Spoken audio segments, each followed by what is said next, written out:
Hello বন্ধুরা, তো দেখো কি অবস্থা, কত বৃষ্টি হচ্ছে। সারা রাত ধরে 2 দিন ধরে তো প্রচণ্ড বৃষ্টি হচ্ছে। তো কী করবো, বৃষ্টিতে ভেজে কাজ ছাড়া বদলে কাজ ছাড়ার জন্য ফুল তুলতে এসেছি। কিন্তু ছাদের কী অবস্থা, এখান থেকে এসেছি, কিন্তু স্নান করবো করবো, কিছু করার নেই। ভাবলাম যে তোমাদেরকে দেখে, তোমাদেরকে কাজের কেমন অবস্থা।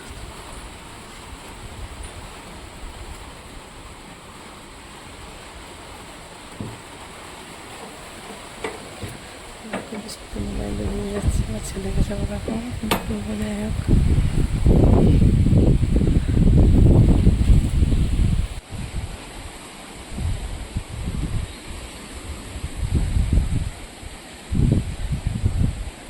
দেখো গাছগুলোর কি অবস্থা, সবই পড়ে গেছিলো, কিন্তু আমি এসে তুললাম। তো মনে পড়ছে তুলে দেওয়ার পর মনে পড়ছে তোমাদেরকে দেখাই, কিন্তু যাই হোক আর কিছু করছি না। দেখো কি অবস্থা, তোমাদের দিকে কাদের কেমন অবস্থা। চারিদিক জলে থই থই করছে, কারেন্ট নেই বাড়িতে, ট্যাঙ্কিতে জল নেই, যাই হোক পুকুরের জল ব্যবহার করতে হচ্ছে। এভাবেই চলছে। তোমরা কী করছো? বৃষ্টিতে ভিজে ভিজে ভাবলাম ফুল তুলে নিই, তাছাড়া তো কোনো উপায় নেই। ফুল তোলার পর যাই হোক স্নানটুকু সারতে হবে, না হলে তো সকালের কাজ করে নিয়েছি। সকালের কাজ করার পর স্নান না করলে তার অন্য কোনো কাজ করছি না।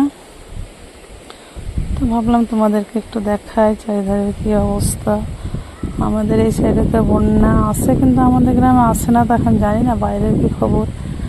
কারণ তোমাদের দাদা ভাই বলো বা যাই বলো, আমার বড়মশাই উনি তো বাড়িতে নেই, ওই জন্যে বাইরের খবর সেভাবে কিছু পাচ্ছি না। তো আমরা তো বাড়িতেই বন্দি। দেখো কী অবস্থা, যে বাড়িতে নেই, বাবাকে নিয়ে ওরা হসপিটালে পড়ে আছে, অথচ এইভাবে দুর্দিন। তো এই দুর্দিনে কী করা যায় সেটাই ভাবছি। বাড়ির তো আমাদের এই অবস্থা, তারপর তো ওরা বাইরে পড়ে আছে। তো চিন্তায় তো ধরো মাথা প্রায় বিগড়ে যাওয়ার অবস্থা। তো ফুলগুলো সব পড়ে গেছে, এত হাওয়া বইছে, এত হাওয়া বইছে, দেখো কত হাওয়া বইছে, কি অবস্থা।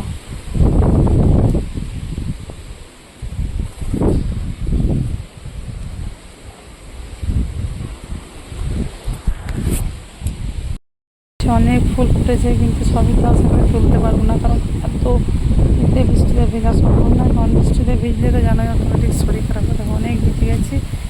কিন্তু যাই হোক একটুকু তোলার চেষ্টা করি। ফুলগুলো তো ফুটেছে, ওরা ঠাকুরের চরণ পাবো বলে, কিন্তু কী করবো বলো, মন তো খুব একটা ভালো নেই। কারণ বাড়ির লোক যদি বাইরে পড়ে থাকে তো মানুষের কী অবস্থা হয়। তারপর এই দুর্দিনে তো কী করবো। তো সব কিছুর মাঝে মিলে তো দুর্দিন হোক আর সুদিন হোক, নিজের বাড়ির কাজ যেটুকু আছে সেটুকু তো কিছু না কিছু সারতেই হবে। একটু ফুলগুলো তুলে নেওয়ার চেষ্টা করছি। এরপর দেখি, ফোন তো করেছিল, আজকেও বাড়ি আসার কোনো সম্ভাবনা নেই, কারণ আজকে ছুটি দেবে না বাবার, তো কালকে অপারেশন হয়েছে। তো এরপর তো এই অবস্থা। হ্যাঁ, ওরা বাড়ির দু ভাইয়েই বাবার কাছে পড়ে আছে, কারণ বাবা এমনিতে অসুস্থ। অপারেশন তো হয়েছে, সেটা তো একটা বটে আরও অসুস্থ হচ্ছে বাবার, একটু মেন্টালি সমস্যা করে, ওই জন্য একা কন্ট্রোল করা সম্ভব নয়। ওই জন্য ওরা দু ভাইয়ে পড়ে আছে। তো বাড়ির দু ভাই বাইরে, আর এই যে অবস্থা দুর্দিন, তো আজ যে কী খাবো, কী রান্না করবো সেটারই কোনো ঠিক নেই। তো চলো যেটুকু আছে সেটুকু দিয়ে চালিয়ে নেওয়ার চেষ্টা করতে হবে। তোমাদেরকে এটাই বলছি যে এই জন্যে নয় যে আমার দুঃখটা তোমাদেরকে সবাইকে শেয়ার করার জন্য নয়, মানুষের পরিস্থিতিটা সেটাই জন্যে। আমি তো বারবার বলে থাকি যে তোমাদের সামনে আমি দুঃখ মুখ নিয়ে কোনোদিন আসার চেষ্টা করি না, যে দুঃখটাকে রেখে রেখে খুশি নিয়ে আসারই চেষ্টা করি। যাই হোক,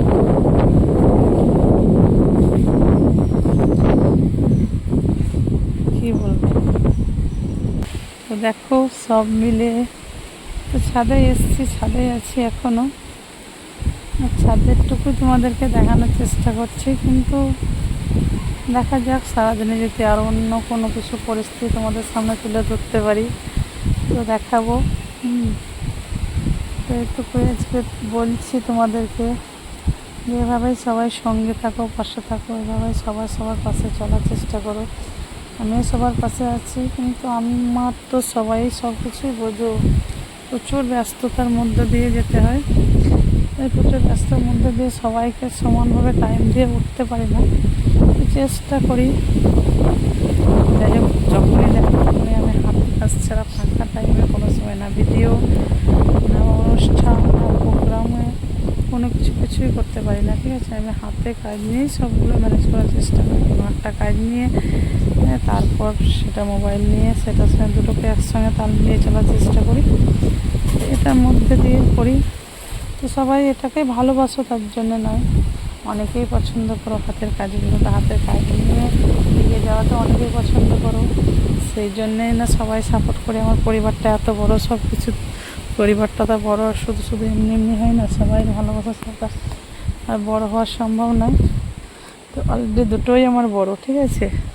রিয়েল লাইফের পরিবার আমার অনেক বড়, আর যেটা সোশ্যাল মিডিয়ার পরিবার সেটাও অনেক বড়, সেটা ছোট নয়, ঠিক আছে। যে 5,000 পেরিয়ে যাওয়ার পর পরিবার মানে সেটা ছোট পরিবার বলা যায় না।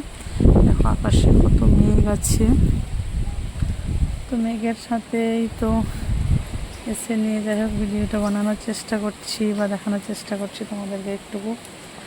তো এই ধরনের দুর্দিনগুলো তো এখন অনেক দিন দেখা যায়নি, কয়েক বছরের মধ্যে দেখা যায়নি, তো কয়েক বছর পরে দেখা যাচ্ছে।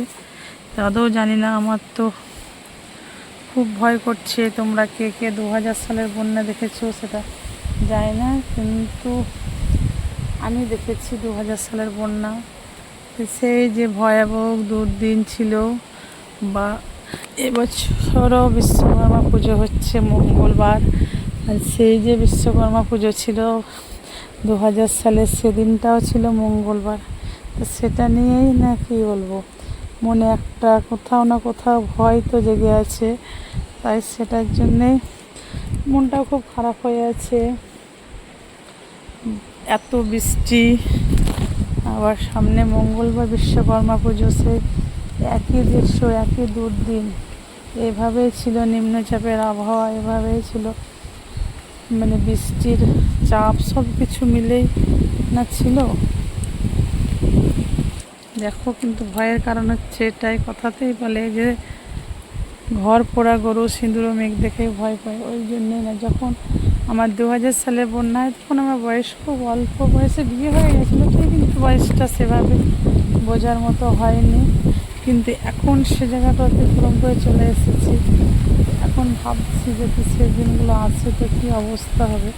তো সেটার ভয়েই না, ভয় তো মানুষের সবার জীবনেই থাকে, নিজেকে নিয়ে ভয় যতটা না থাকে আরও সব কিছু নিয়ে। আমাদের তো বললাম, আমাদের বন্যা অবশ্য হয় না, আমাদের গ্রামে আসে ওঠে না, কিন্তু আশেপাশে যেসব গ্রামগুলো আছে বা এলাকা আছে, বন্যা আসলে বন্যায় তো অনেকেই ক্ষতিগ্রস্ত হয়। বা মানুষ তো ক্ষতিগ্রস্ত হলে আমি হই আর তুমি, তো সবারও তো ক্ষতি হবে, তাই না। আমি জানি না ভগবানের কী ইচ্ছা, ভগবানের ইচ্ছার উপর তো মানুষের কোনো কিছুই করার নেই। তো কিছু কী আর বলবো, এটাই। কিন্তু যতই আমি ভাবি বা আমি চিন্তা করি, এতে তো কোনো কিছুই যায় আসে না, বা কোনো কিছু অতিক্রম করে না। তো সব কিছুর মাঝে ভগবানের ইচ্ছে। তো চলো দেখা যাক, ভগবান যেটা চাই সেটাই হবে। তো দেখো, তোমাদের সঙ্গে অনেক কথা বললাম, অনেক কথা বলতে বলতে আমার ফুল তোলা বা তুলসী পাতা তোলা শেষ হয়ে গেছে, কিন্তু খুব বেশি তুলিনি। দেখো গাছে এখনও অনেক ফুল আছে, কিন্তু তুলছি না, কারণ আর কত এই বৃষ্টিতে ভিজে ভিজে তুলবো। এমনিতেই বুঝতে পারছো আমার গলাটা অনেক বসে আছে, কিন্তু শরীর খারাপ হয়ে গেলে কী করবো, বললামই তো যে বাবাকে নিয়ে, আর অসুস্থ বাবাকে নিয়ে হসপিটালে আছে। এরপর যদি আমার শরীর খারাপ বাদিয়ে ফেলি তো তারপর কী অবস্থা হবে। তো চলো, এই ভিডিওটা এই পর্যন্ত, আবার পরে ভিডিও দেখা হবে। দেখা যাক কতক্ষণে এই দুর্দশা কাটে, বা আশেপাশে এলাকায় কী হয় সেটা তোমাদের সবার সামনে আমরা দেখার চেষ্টা করব। কি শোনা যায় সেটা, বাইরে খবর কখন পায়, কিভাবে পায়। তো পর্যন্ত এটা। তো সবাই সঙ্গে থেকো, পাশে থেকো, এবার সবাই সবার পাশে চলো। ওকে, বাই সবাইকে।